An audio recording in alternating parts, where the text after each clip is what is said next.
Black magic basically پہلے اگر ہم اس کو دیکھا جائے تو قبالہ جادو تھا. یس. ٹھیک ہو گیا.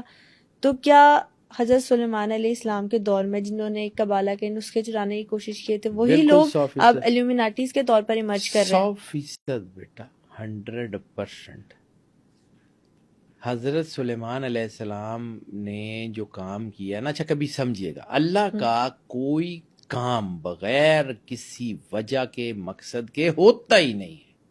بے شک اس میں تو ٹھیک کوئی ہے, شک نہیں. اس میں کوئی شک نہیں ہے. حضرت سلیمان علیہ السلام کو اتنی بڑی جنات کی حکومت دینے کی ضرورت کیوں پیش آئی؟ نبوت کا سلسلہ تو ویسے ہی چل رہا تھا, صرف شوق سے دے دی. اسرائیلیات میں یہ واقعہ آتا ہے کہ لوگ اللہ کی قضاء سے کم اور جادو سے زیادہ مرتے تھے, اس لیے اللہ نے حضرت سلیمان علیہ السلام کو یہ طاقت دی کہ یہ جتنی نیگیٹو طاقتیں ہیں ان کو کرٹیل کریں, ان کو کرٹیل کریں. آپ نے کیا کیا کہ جتنا جادو تھا, جادو کہاں سے آیا؟ قرآن پاک میں اس کا ذکر ہے کہ 2 فرشتے تھے ہاروت اور ماروت, وہ جادو لے کے آئے اور انہوں نے سکھایا. اب کچھ لوگوں کا طلسماتی کہانیوں میں ذکر ہے کہ وہ جس کو سکھایا اس کا نام کچھ لوگ زہرہ کہتے ہیں, کچھ لوگ اس کو وینس کہتے ہیں, کچھ لوگ اس کو ڈیانا کہتے ہیں. ایک بڑی خوبصورت کتاب ہے, ضرور پڑھیے گا, ہسٹری آف گولڈن روگ.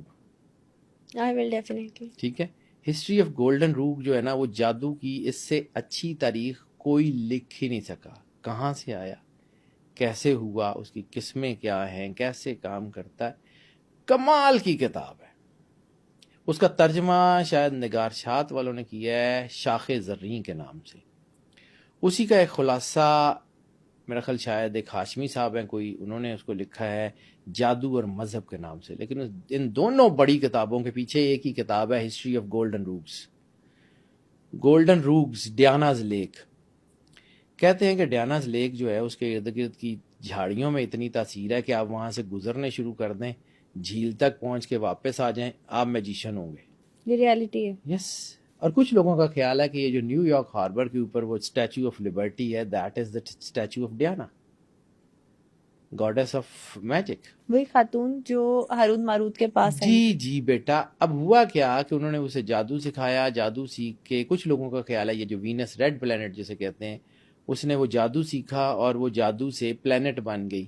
کہانیاں ہیں نا, طلسماتی کہانیاں, ہو سکتا ہے اس میں کچھ ہو کچھ نہ ہو. میرے پاس تو کوئی میکنزم نہیں ہے اس کو یس اور نو کرنے کا. بالکل ایسے. اس نے جادو سیکھا, وہ اٹرنل ہو گئی, وہ ریڈ پلینٹ بن گئی. خیر, to come to the point, جادو تو آیا, اللہ نے بھیجا. ٹھیک ہے, حضرت سلیمان علیہ السلام نے جو سب سے بڑا کام کیا وہ یہ کیا کہ پوری دنیا میں جادو کی جو بھی پیپرز تھے, لکھے ہوئے تھے, کوئی طریقے تھے, پریکٹسز تھی, تمام جنات کو بھیجا اور وہ سب اکٹھا کروا لیا. سب اکٹھا کروا لیا.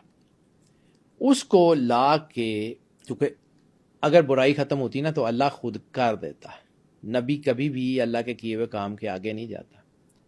حضرت سلیمان علیہ السلام نے اس کو اپنے تخت کے نیچے دفن کروا لیا. اور حضرت سلیمان کا تخت وہ جو آیا تھا وہ کوئی چھوٹا سا تخت نہیں تھا, وہ اتنا سا کچھ 2 فٹ بائی 2 فٹ کا تخت نہیں تھا. اس کے بارے میں یہ کہا جاتا ہے کہ وہ اپنے تخت پہ جب ٹریول کرتے تھے تو ان کی فوج ان کے ساتھ اس کے تخت پہ ہوتی تھی, تو وہ کچھ کلومیٹر چوڑا اور کچھ کلومیٹر لمبا, اس کے بارے میں کہا پہاڑ جتنا وہ تخت ہے جو ہوا میں اڑتا تھا, جس کے اوپر حضرت سلیمان ٹھیک ہے ٹریول کرتے تھے. ان کی فوج بھی ان کے ساتھ ہوتی تھی, تو وہ جب ٹریول کرتے تھے تو وہ بہت کلومیٹر چوڑا یا کچھ 1.5-2 فٹ والا نہیں تھا. اس تخت کے نیچے آپ نے اس کو دفن کروا دیا تھا. اسی تخت کے گرد ہیکل سلیمانی تعمیر ہوا. صرف ایسے وائلڈ تھاٹ, اینے ویلے نے کھدائی کری جا رہے ہیں, کھدائی کری جا رہی ہیں, چاہیے کیا ان کو؟ آرک آف کووننٹ تو ان کو پتا ہے کہ وہ یہاں نہیں ہے, وہ ہم سے زیادہ سے آنے ہیں. آرک آف کووننٹ کی تو بات ہی نہیں ہے. یہ اسی نیشنل ٹریئر کو ڈھونڈ رہے ہیں جس کو حضرت سلیمان نے دفن کروایا ہوا ہے, جادو کے نسخے. اب آپ نے بات کی کہ جو چرایا تھا, تو اس پوری ڈاکومنٹ جو حضرت سلیمان علیہ السلام نے اکٹھی کروائی تھی اس میں سے 1 پیج چوری ہوا تھا. آج پوری دنیا میں جتنا میجک ہے وہ صرف 1 پیج کی وجہ سے. 1 پیج صرف؟ یس, صرف ایک پیج, انبلیویبل. اور اگر وہ نیشنل ٹریئر ان کے ہاتھ آ جاتا ہے, جو کہ میری کیلکولیشن کہتی ہے کہ شاید آ گیا, تو کہاں جائے گی بات, کس طرف جائیں گے معاملات, you can never even imagine. قدرت کی کھیل ہے. عیسیٰ علیہ السلام نے اسی فتنے کو, جس کے بارے میں سرور انبیاء صلی اللہ علیہ وآلہ وسلم نے کہا تھا اشد من الفتنہ, کہ فتنے سے بھی زیادہ سخت ترین حالات ہوں گے آخری دور میں. فتنہ چھوٹا ہوتا ہے, یہ بہت خطرناک حالات ہونے ہیں, تو وہ اس طرف جاری ہے دنیا, اور یہ ہو کے رہنا ہے. یعنی فتنہ دجال قریب ہے. جی بالکل بیٹا, آرمگیڈون سے پہلے 6 سال کی بڑی جنگ کا حکم ہے, شروع تو ہو گئی ہوئی ہے. یہ ایسی قربانیاں ہو رہی ہیں. کبھی زندگی میں بیٹا نا تھوڑا سا اپنے شیل سے باہر نکل کے سوچو گے نا, تو آپ کو آئیڈیا ہو جائے گا کہ دنیا کس طرف جا رہی ہے. کئی لاکھ کا ہوتا ہے پیڈگریڈ کتا, کئی لاکھ کا, ٹھیک ہے, اس کی قربانی نہیں لگتی. اور 10-20 ہزار روپے کا ہوتا ہے عام سا بکرا, اس کی قربانی لگ جاتی ہے. زندگی میں یاد رکھنا, قربانی صرف پاک خون کی ہوتی ہے, اس لیے مسلمانوں کا خون بہا جا رہا ہے, اور کوئی راز نہیں ہے اس کے اندر. مسلمانوں کا خون پاک ہے, اس لیے ان کی قربانی ہو رہی ہے, اور یہ ہوتی رہنی ہے. یہ جب سے کائنات بنی ہے تب سے چل رہا ہے, یہ جب تک کائنات رہے گی تب تک رہے گا. ہم اور آپ اس کو ڈینائی نہیں کر سکتے. اب آ جاتے ہیں جی یہ ہوتا کیا ہے, کیسے.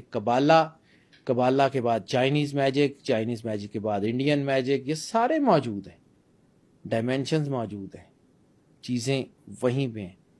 ہوتا کیا ہے, میں صرف زیادہ لمبی بات نہیں کرتا. جب آپ نے کسی چیز کا علاج کرنا ہوتا ہے نا, تو تھوڑا سا آپ کو آئیڈیا تو ہونا چاہیے نا, یہ ہوتا کیا ہے, تبھی آپ اس کا علاج کر سکیں. ایسی آڈینس کی گائیڈنس کے لیے بھی ضروری ہے. میرا بلیف ہے کہ اندھیرے کا علاج اندھیرا نہیں ہے. اندھیرے کا علاج اندھیرا نہیں ہو سکتا. اندھیرے کا علاج روشنی ہے. واللہ نور السماوات والارض, زمین اور آسمان کا نور صرف ایک اللہ ہے, کچھ اور نہیں ہے. جب آپ اندھیرے سے اندھیرے کا علاج کرتے ہیں نا, تو سب سے پہلے میں نے پہلے بات کی کہ ایمان کا سر کٹ جاتا ہے, ختم, دیٹس اٹ. دوبارہ کہیں اللہ توفیق دے کلمہ پڑھنے کی تو پھر بات کی بات ہے, ویسے عموماً وہ شعور بھی نہیں دیتا.